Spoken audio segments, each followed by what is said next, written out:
Hello guys, so here we are at Harbor View Restaurant here in Manila. So nag-try kami and then pagpasok namin, so very beautiful guys. And as you can see, nakikita niyo dyan yung Manila Bay. Then mas maganda siya pag gabi kasi kitang-kita yung city lights, then all the lights, and sobrang ganda.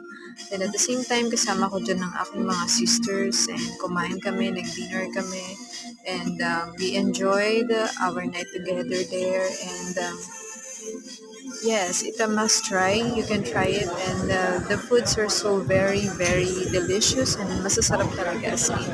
Then malapit pa kasi sa dagat, so syempre mas nakaka-enjoy lalo na kung kasama yung family mo. So I hope you could visit their restaurants there at Harbor View Restaurant. So yeah.